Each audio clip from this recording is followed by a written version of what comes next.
I'm Alice Winkler. You may have seen me in movies such as Violet, Space Spades from Outer Space, Plankface, and many more. And you are watching Mr. Tony of the Dead. Please enjoy.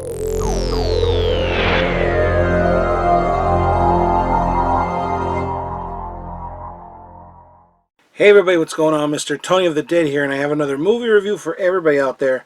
And this one's going to be on Steel and Lace. This is from Vinegar Syndrome, and it's directed by Ernest Farino.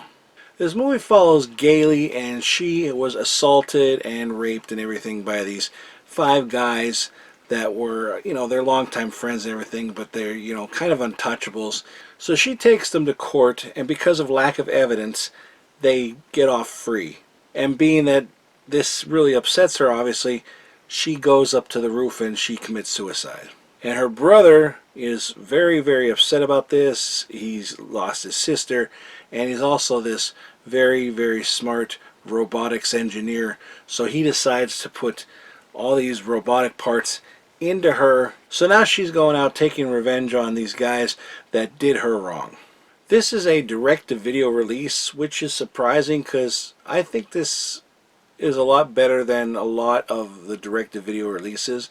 It has a lot of cool kills to it. The story is really good. It has nudity. It has gore. It has beautiful women in it, and a really good cast, and guys that you really want to see get taken down by this robot.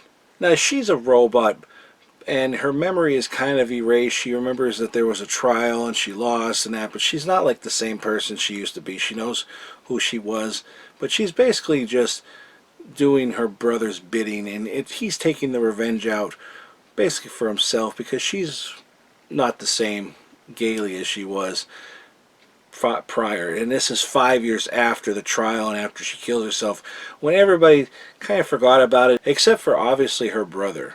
I gotta admit, I like this movie a lot. I thought I would probably like it watching the trailer, and the trailer was good. I was interested in it. I know some people might be like, I don't know about that, but like, I like the sci-fi, revenge, put like robotic parts in a purse, make them a cyborg and that. I like that kind of stuff, and from this cover, you can't tell that's what this is. It's Steel and Lace. It's okay. This is a new cover. It's a nice cover, nice colors and everything. You got, this is embossed a little bit. There's not too much glossiness to it, but if you might not notice right here, that's like a brain. Her brain is implanted into the cyborg. You don't notice that at first, at least I didn't. It just kind of looks like a weird headpiece. But yeah, that's like her brain. Very cool. It's a little cheesy with the robotic parts and everything, but what the hell do I know? It was convincing enough to me that she was a robot. Very, very cool. Has, in a way, kind of like Class of 1999, where it's like they have like the presence of a human, but underneath is like these weapons that just come out. Like she has this drill that comes out and like drills, into a guy. She like does other things with her body. That I don't want to give away anything. Very, very cool kills. I gotta admit, I was surprised at how neat they were. No, I wouldn't say gore. I said gore earlier. It's gory, but it's not like, over the top. Very, very neat. Totally unexpected. Never heard of this movie before in my life, and I really, really enjoyed it. I think this is one of my favorites so far from the Black Friday releases that Vinegar Syndrome put out. This is definitely one of my favorites so far that I've watched. I've watched a few so far, but yeah, Steel and Lace. Based on this cover, it's not very eye-catching. It's not like well, I don't know what that is. But then I'll show you the older cover. The older cover is a little bit more interesting, but still not that great. But it's a surprisingly good movie, and I hope a lot of people don't pass this one by just based on the cover or the story. I thought it was really, really good. I'd watch this again, and I'm going to show you inside here and everything, and talk a little bit about that. And then you have the slipcover here. Like I said, this is embossed over here. Not much to it. This is embossed. I like that. I like the big font there on the side. Nothing on that side, surprisingly. I think usually there's on both sides. I could be wrong. And then the back looks like that. It kind of looks like, first thing I think of is like Grand Theft Auto, the one, Vice City. I kind of think of that. It kind of looks like something from the 80s, and it's from 91.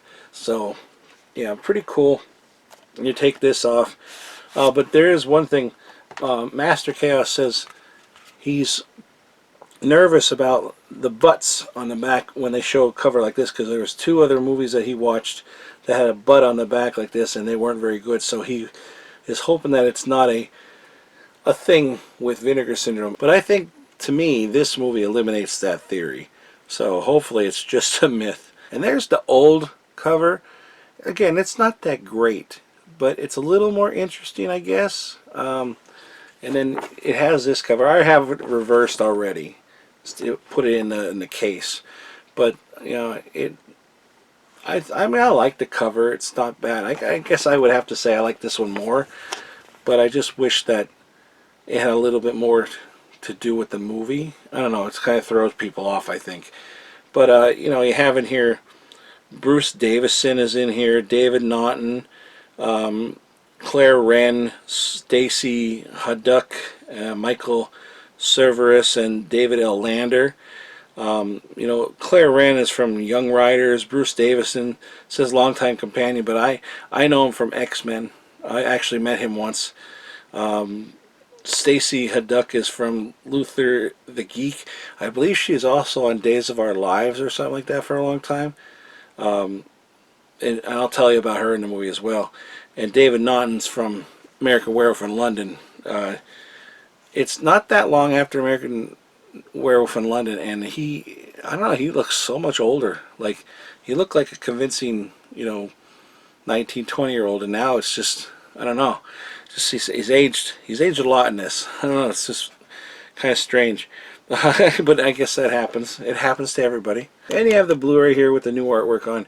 And it is Region A. And I can't stress enough to anybody who is collecting Blu-rays or 4Ks. Well, 4Ks I wouldn't say, but I mean like Blu-rays or DVDs and that. Get a region-free player. You'll save yourself a lot of time and a lot of headaches wondering if you could play the movie or not. Because usually these are like region-free. And this is Region A, so if you're like buying Vinegar Syndrome movies from across the pond and you don't have a region-free player, you're not going to be able to watch this. So that kind of sucks. So I would highly, highly suggest you invest in a region-free Blu-ray player. That's just my opinion. I think it would be, it's amazing. It opens up a whole new world of movies to you. Also, there's a lot of special features on here. You know, it's newly scanned and restored in 2K from 35mm, presented in both its 1.331 aspect ratio and its more commonly seen 1.781 ratio. They let you watch it in either one. You can watch it in like 4/8 or whatever it is, in 16 something. I can't remember what the numbers are. I believed I watched it in the 16. I will say it looked good. It looked pretty decent. Like, there were parts that, like, I don't know, they wasn't cleaned up as good. So the picture was just okay, but most of it was good. The sound to me was very low. I don't know what it was. Usually if I have my TV on like 10, you know, or something like that, and I'm right here by it, I can hear no problem, but I had to turn it up, and then of course when an explosion happened or something, it's like, oh, I gotta turn it back down. I hate doing that shit. And sometimes it's in the sound, you gotta adjust the sound settings, but it didn't do anything. There's like two different sounds, like, you know, Dolby or whatever, and then there's the commentary that you could switch to, and it didn't really help it at all. So I would say the sound is a little, you know, you're gonna have to turn your TV up quite a bit. At least that was for me. I don't know if it's everybody's experience, but for me, I had to turn it up really loud. But there's like I said, commentary track with the director. There's iron, carbon, anger, the elements of steel and lace.